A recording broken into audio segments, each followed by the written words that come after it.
আসসালামু আলাইকুম ওয়া রাহমাতুল্লাহি ওয়া বারাকাতুহু ইন্নাল হামদুলিল্লাহি ওয়াস সালাতু ওয়াস সালামু আলা রাসূলিল্লাহ আম্মা বা'দ।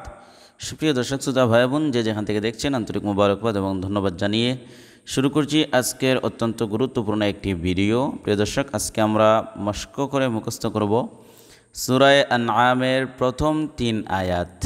প্রথম 3 আয়াত আমরা সূরাতুল আনআমের মস্ক করে মুখস্থ করব ইনশাআল্লাহ এই ভিডিওর মাধ্যমে।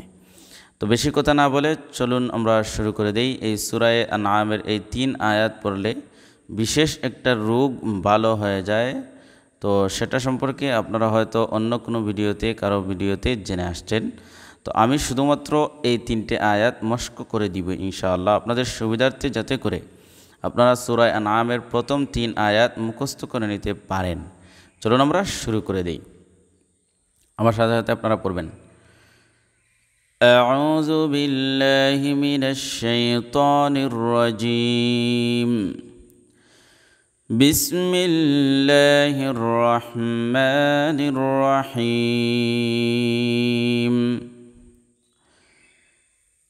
الحمد لله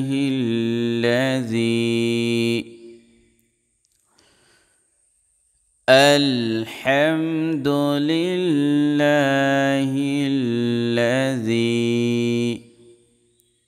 আবার الحمد لله الذي خلق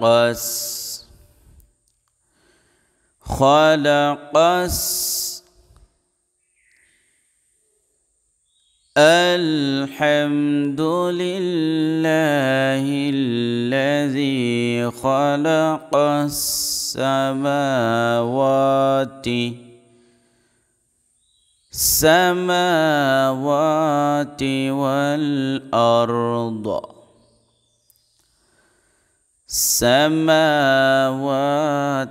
والأرض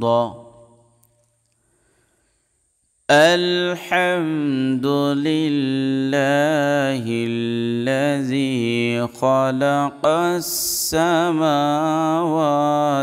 والأرض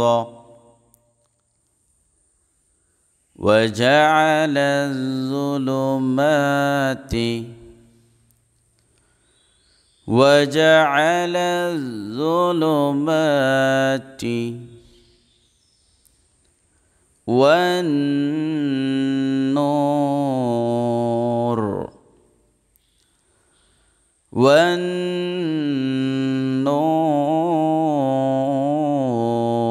والنور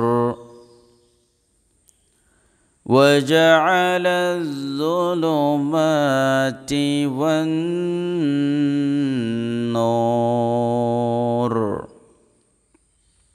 পিছন থেকে الحمد لله الذي خلق السماوات والأرض وجعل الظلمات والنور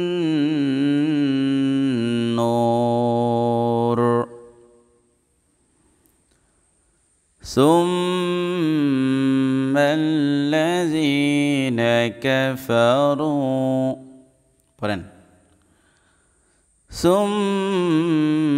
الذين كفروا ثم الذين كفروا بربهم يعدلون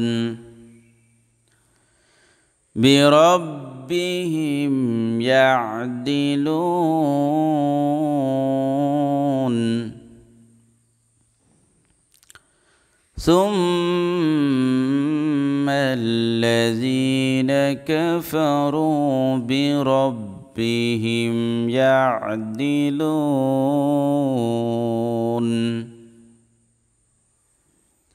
এবার 2 নম্বর আয়াত هو الذي هو الذي خلقكم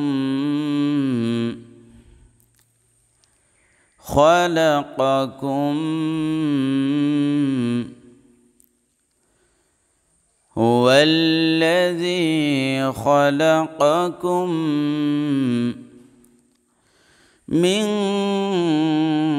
طين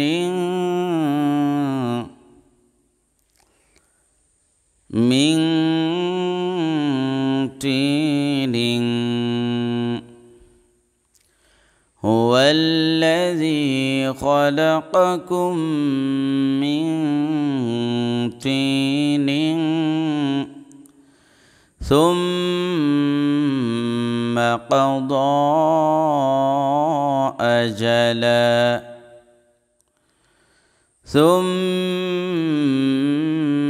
قضى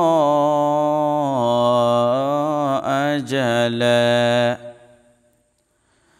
هو الذي خلقكم من طين ثم قضى أجلا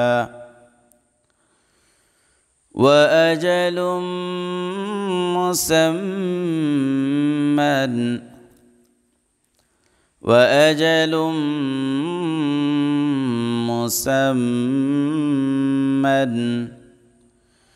عنده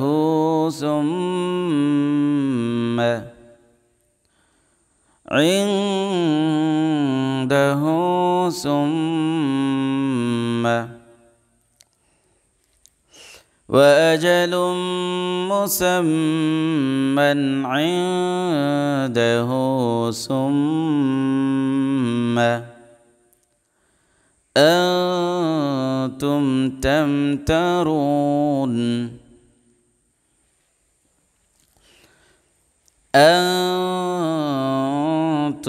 تمترون وأجل مسمى عنده ثم أنتم تمترون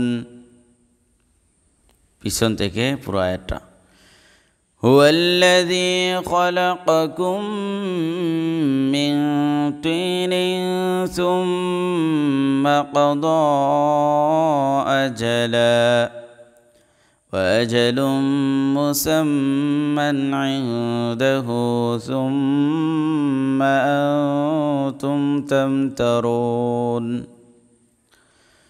وهو الله في السماوات وفي الأرض وهو الله في السماوات وفي الأرض وهو الله في السماوات وفي الأرض يعلم سركم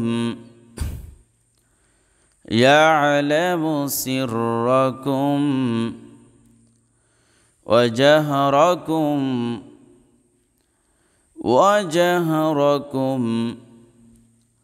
يعلم سركم وجهركم ويعلم ما تكسبون يعلم سركم وجهركم ويعلم ما تكسبون পিছন থেকে পুরো আয়াত وهو الله في السماوات وفي الأرض يعلم سركم وجهركم ويعلم ما تكسبون। তো প্রিয় দর্শক, আশা করছি আপনারা সূরা আনআমের এই তিনটি আয়াত ভালো করে মুখস্থ করে নিতে পারছেন। তো ভিডিওতে একটি রিকোয়েস্ট, একটি লাইক, কমেন্ট এবং শেয়ার করবেন যাতে অপর মানুষের কাছে পৌঁছায়, এবং পরবর্তী ভিডিও পাওয়ার জন্য আমার এই চ্যানেলটি সাবস্ক্রাইব করেন। এবং আপনার অন্য কোনো আয়াত মশকের প্রয়োজন পড়লে সেটাও বলতে পারেন, আমি আপনার কমেন্ট অনুযায়ী সেই আয়াত বা সূরা আমি মস্ক করে দিব ইনশাআল্লাহ। তো আজকে এ পর্যন্তই। আল্লাহ তাআলা আপনাকে আমাকে ভালো রাখুন, সুস্থ রাখুন, এ প্রত্যাশায় বিদায় নিচ্ছি। আসসালামু আলাইকুম ওয়া রাহমাতুল্লাহি ওয়া বারাকাতুহু।